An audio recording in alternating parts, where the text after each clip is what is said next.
Magandang araw po sa inyong lahat. Bago po tayo magpatuloy, gusto po natin i-congratulate ang team ng Gilas Pilipinas dahil after 61 long years, naibalik po sa atin ang gintong medalya sa nakaraang Asian Games. So gusto po nating batiin ang coach nila, si Tim Cone, at ang lahat ng manlalaro. So pasalamat na rin tayo kay Chot Reyes at kusa siyang nag-resign bilang coach ng Gilas Pilipinas. At ayan po, once again, tayo na naman po ang kampiyon sa nakaraang Asian Games. Pero alam niyo po ba, meron pa rin mga tao na imbis na magsaya na lang at magbunyi at tayo ay nanalo, papasukan pa rin nila ng intriga. Ipipilit nilang iugnay ulit kay President Bongbong Marcos itong pagkakapanalo ng Gilas Pilipinas. Dahil kung tutuusin, wala na pong saysay itong mga pinklawan na to. Meron po akong nabasang isang post galing sa The Pink Democracy Movement. Sabi dito, dahil nag-champion at nasungkit ng Gilas Pilipinas yung gold medal kagabi sa Asian Games, ay isa-shoutout ko lang yung mga dating supporters ni Bleng Blong at Inday Fiona noon na hiyang-hiya na ngayon. Ano ba ang pwede kong itawag sa inyo? Confidential fans. Nakita niyo? Maigiit lang talaga yung confidential fans. At ano itong sinasabi mong mga dating supporters ni Bleng Blong at Inday Fiona noon na hiyang-hiya na ngayon? Saan kami mahihiya? Yung nanalo si President Bongbong Marcos at si VP Inday Sara, kahiya-hiya ba yun? Hindi kaya kayo ang nahiya dahil natalo yung manok nyo? Nasaan na siya ngayon? Bakit nananahimik yung inyong kandidato? Hindi po ba ang daming mga issues pero tahimik siya? Bakit kaya? Anyway, alam nyo mga pinklawan kayo na hindi makamove on, although hindi naman po lahat ng mga pinklawan ay hindi pa nakaka-move on. Dahil sa tagal nang natapos ang eleksyon, marami na po sa kanila ang nanahimik na at nagmamasid kung ano ang mangyayari sa ating bansa sa ilalim ng administrasyon ni Bongbong Marcos. Pero meron pa rin po mga hindi makamove on tulad nito. Pero ang galing mo talagang naipasok mo yung confidential funds Tinawag mo pa kaming confidential funds. Galing mo talaga. Pero ang mali dito at fake news ito, hindi kami nahihiya na nanalo si President Bongbong at si VP Inday Sara. Yan ang pakalagay nyo sa kokote ninyo. Bakit kami mahihiya? Kami nga ang nanalo. Hindi kaya kayo ang dapat mahiya?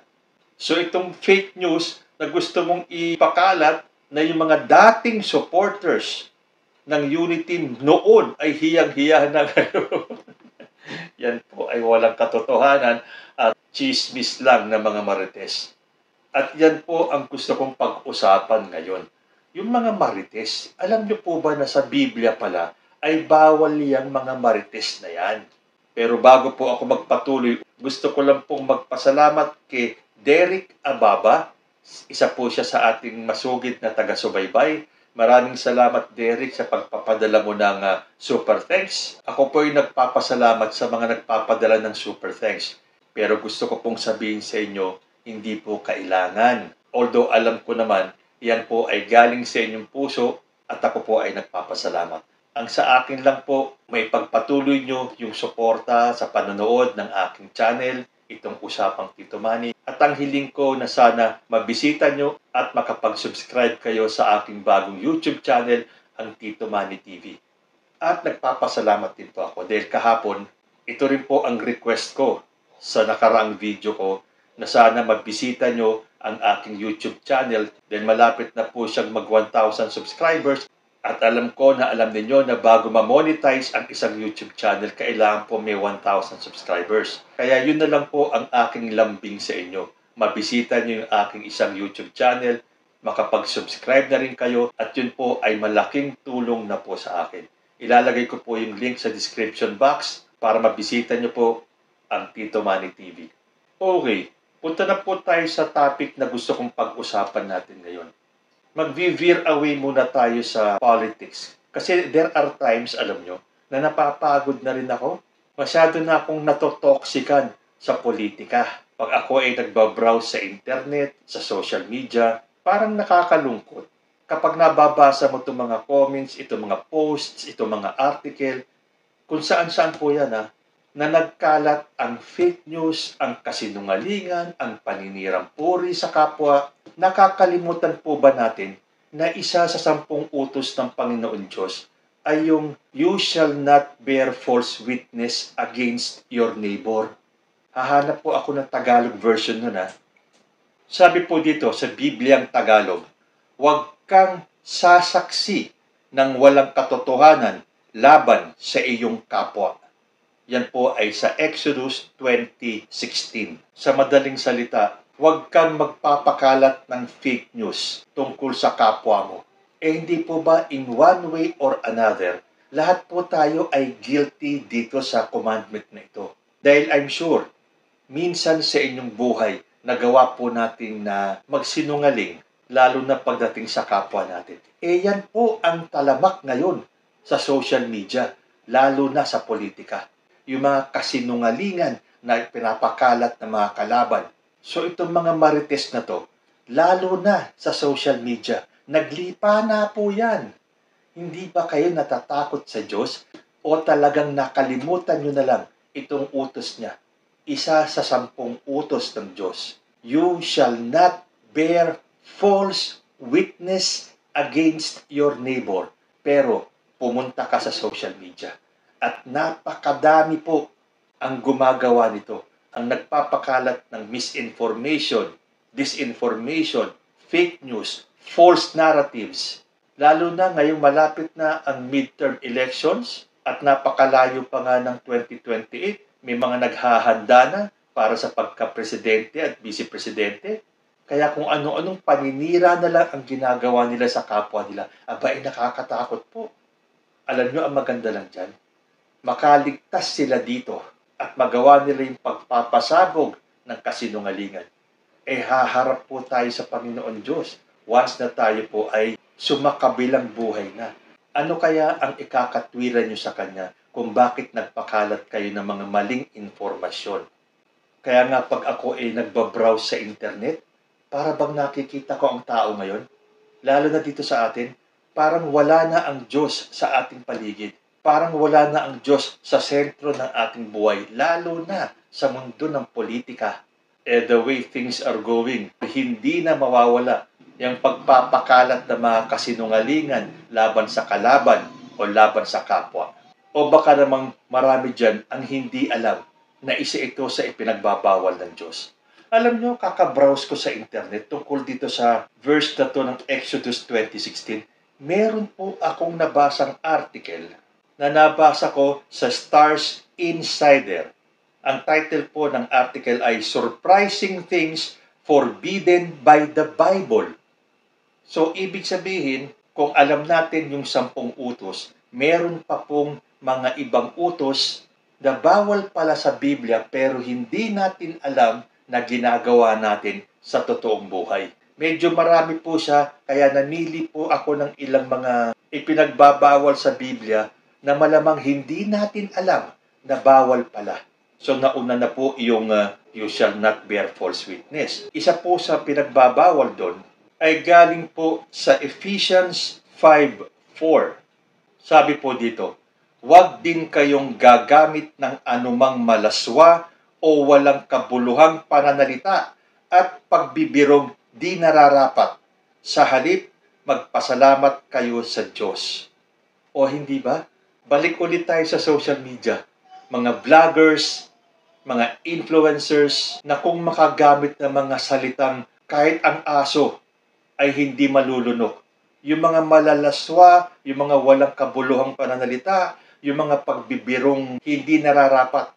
Marami pong vloggers ngayon ang ganyan.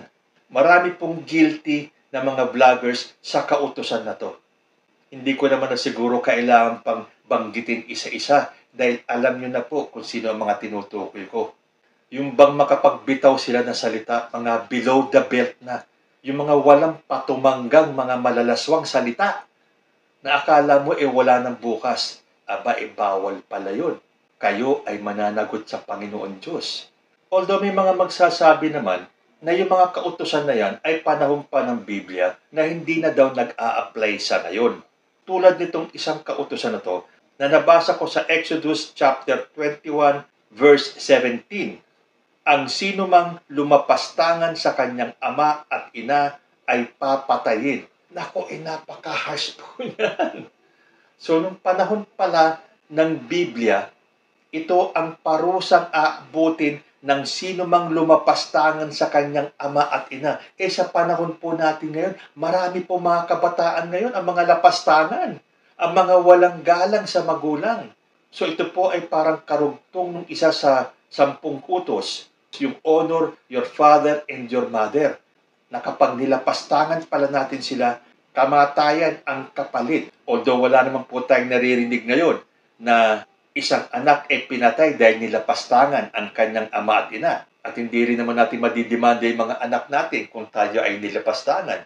Or pwede nga ba? Itong mga sumusunod naman po mga talata sa Biblia, ito po ay pinagdidebatihan. Para bang conforme yan kung anong religion kakaanib. Sabi po dito sa Leviticus 11:7 and 8, huwag din niyong kakainin ang baboy dahil kahit biyak ang kuko nito, hindi naman ninunguyang muli ang kinain nito. Ituring niyo na maruruming hayop ang mga ito. Huwag kayong kakain ng karne ng mga ito o hihipo ng mga patay na hayop na ito. Kaya po pala sa Sabadista, kung alam niyo po yung Seventh-day Adventists, bawal po kumain ng baboy. At baka meron pang ibang reliyon na bawal kumain ng baboy. At hindi lang po baboy ang bawal. Ito naman po ay tungkol sa mga laman dagat. Sabi po dito, at lahat ng walang palikpik at kaliskis sa mga dagat at sa mga ilog at sa lahat ng mga gumagalaw sa tubig at sa lahat ng may buhay sa tubig ay pawang karumal-dumal nga sa inyo. So ano ba yung mga walang palikpik at kaliskis sa dagat? Yung hipon, yung mga isdang walang kaliskis, yung alimango, alimasag. So kasama rin po pala dito yung mga pusit. Meron pa, lahat ng maliliit na hayop na gumagapang sa lupa ay huwag niyong kakainin sapagkat ito'y marumi. Maging ito'y gumagapang sa lupa o naglalakad na may 4 na paa o higit pa. Huwag niyong dudumhan ang inyong sarili sa pamamagitan ng pagkain ng alinman sa maruruming hayop na ito. Isang halimbawa po dito kung kayo ay mahilig kumain ng suso o yung snails. So, ang dami po palang mga pagkain na bawal kung tutuusin kung ating susundin ang Biblia. Pero yan po ay pinagdidebatihan. Ang sabi nila, yan po ay kautusan nung panahon nung ang mga Israelita ay umalis sa Egypt. Ito daw ay hindi na applicable today. Pero may mga reliyon pa po tulad ng Seventh-day Adventist na sinusunod ito. Pero kaya ko naman sinabing ito ay pinagdidebatihan, meron po akong nabasang isang talata sa Biblia. Ito po ay galing sa 1 Timothy 4:4. Ang lahat ng nilikha ng Diyos ay mabuti at walang dapat ipalagay na masama. Sa halip ay dapat tanggaping may pagpapasalamat sapagkat ang mga ito'y nililinis ng salita ng Diyos at ng panalangin. O yun naman pala eh. So ang baboy, ang alimango, ang hipon, ang pusit, ang suso ay pwedeng kainin. Basta tanggapin natin ng may pasasalamat. Dahil kapag tayo ay manalangin, bago tayo kumain, nililinis ng salita ng Diyos ang mga pagkain na yun. So hindi po ba ito ang sagot dun sa mga tanong na bakit kailangan natin magdasal bago tayo kumain? Ito po pala. Ang lahat ng nilikha ng Diyos ay mabuti at walang dapat ipalagay na masama. Sa halip ay dapat tanggaping may pagpapasalamat sapagkat ang mga ito'y nililinis ng salita ng Diyos at ng panalangin. So ayan, pareho pong galing sa Biblia ang aking mga binasa. Kaya siguro nagkakaroon ng debatihan. Yung mga reliyon na nagsasabing bawal ang baboy, bawal ang ganito, bawal ang ganyan. Tapos questionin nila bakit ang mga Katoliko kumakain ng baboy, ng hipon, ng alimango, ng suso. So ito naman ang kasagutan doon. Kung meron talatang binabasa ang mga hindi kumakain ng baboy at yung ibang mga pagkain na sinasabi nilang bawal, Dahil sabi nila yun daw ang nakasulat sa Biblia. Ano itong nakasulat sa 1 Timothy? Hindi ba sa Biblia rin din ito galing? So malamang ito pong mga ito ay talagang nasa paniniwala na lang natin. Yung bang faith natin sa Panginoon Diyos. So hindi natin pwedeng sabihin sa mga Sabadista na mali yung paniniwala ninyo. At hindi rin siguro nila pwedeng sabihin sa atin na mali ang ating paniniwala dahil pareho pong Bible-based ang ating mga katwiran. So ito po ay nasa kanya-kanyang interpretasyon na lang. So ngayon, meron na rin akong isasagot sa mga taong nagtatanong, bakit kailangan nyo magdasal bago kumain? Ito naman pong susunod na talata ay sasagot sa katanungan na bawal ba magpatato. Sabi po dito sa Leviticus 19:28, huwag ninyong kukudlitan ang inyong laman dahil sa namatay, ni huwag ninyong lilimbagan ang inyong laman ng anumang tanda. Ako ang Panginoon. So ito po, napakalinaw. Huwag daw kukudlitan. Ano ba ibig sabihin ng kukudlitan? Yung parang lalagyan ng mga marka-marka yung ating katawan at huwag yung lilimbagan. Di ba yung limbag parang printing? So parang paglalagay nga ng tattoo yun. Although ito ay pinagdidibatihan na naman dahil ito daw talatang to ay sinasabing huwag kayong magpapatato ng dahil sa namatay. Yung bang ibig sabihin pag may mga lamay-lamay, siguro nung unang panahon, tradisyon nila na pag may namatay, naglalagay, kinukutlitan, or nilalagyan ng tato yung katawan. So alam nyo, kung minsan may mga talata tayo sa Biblia na lalo lang tayong napapatanong. So sa tingin ninyo, okay lang ba ang magpatato? Ito ba ay bawal? Ito naman po, maraming question, lalo na po sa LGBTQIA plus community. Tama po ba yung aking pagkakasabi? Sabi po dito sa Leviticus 18:22, huwag kang sumiping sa kapwa mo lalaki o kapwa mo babae dahil kasuklam-suklam ito. Ito po ay maliwanag na sinabi sa Biblia. Pero ito po ay question naturally ng mga taga-LGBTQ community. May karugtong pa nga ito Huwag kang sumiping sa hayop dahil ito ay napakasama at ikaw ay ituturing na marumi kapag ginawa mo yun. Ito po yung tinatawag na bestiality. Tama po ba ako nun? Yung pakikipagtalik sa mga hayop. Ito naman para sa ating mga modern day Maria Claras. From Timothy 2:9. Ang mga babae naman ay dapat maging mahinhin, maayos at maingat sa pananamit at ayos ng buhok. Hindi sila dapat maging magarbo sa pananamit at maluho sa mga mamahaling alahas na ginto o perlas. Ito ginagawa po ng ilan mga relihiyon natin. Isa na po yung Iglesia ni Cristo. Kung mapapansin niyo po, kung paano manamit ang mga babae ng taga-Iglesia ni Cristo, sasabihin niyo, masyado namang sinauna yan, parang outdated yung mga attire nila. Kabilin-bilinan po pala dito sa Biblia na ang mga babae ay dapat maging mahinhin, maayos at maingat sa pananamit at ayos ng buhok at hindi dapat maging magarbo sa pananamit at maluho sa mga mamahaling alahas na ginto o perlas. Marami pong guilty dito, lalo na ngayong modern times. Parang bihira ka nang makakita ng babaeng mahinhin. At hindi kaya guilty dito yung mga mayayaman na kung magsuot ng mga maluluhong mga damit at alahas. Ito naman po para sa ating mga kalalakihan. Galing naman sa Proverbs 23, verse 20 to 21. Huwag kang makikisama sa mga lasenggo at sa masiba sa pagkain, pagkat sila'y masasadlak sa kahirapan at darating ang panahong magdadamit ng basahan. So parang ang intindi ko naman dito, hindi naman masama ang uminom or ang mapakain ng marami. Ang masama ay ang pakikisama sa mga lasenggo at sa masiba sa pagkain. Dahil ang kapalit nito, masasadlak sila sa kahirapan at darating ang panahong magdadamit ng basahan. So ilan lang po yan sa napakadaming nabasa kong mga hindi natin alam na ginagawa natin na bawal pala sa Biblia. Hindi kaya napaghahalata tuloy na hindi tayo nagbabasa ng salita ng Diyos? Tandaan po natin, sa buong buhay natin, mula pagkabata hanggang sa ating pagtanda, napakadami na po nating mga librong binasa. Iba't ibang klasing tema ng libro ang nabasa na natin. Pero tanungin natin ang ating sarili. Kahit minsan ba sa buhay natin, nabasa natin ang Biblia ng cover to cover? Hindi ba dapat kung marami tayong nabasang mga libro na galing sa kung sino-sino mga author, hindi ba dapat basahin din natin ang Biblia, ang salita ng Diyos?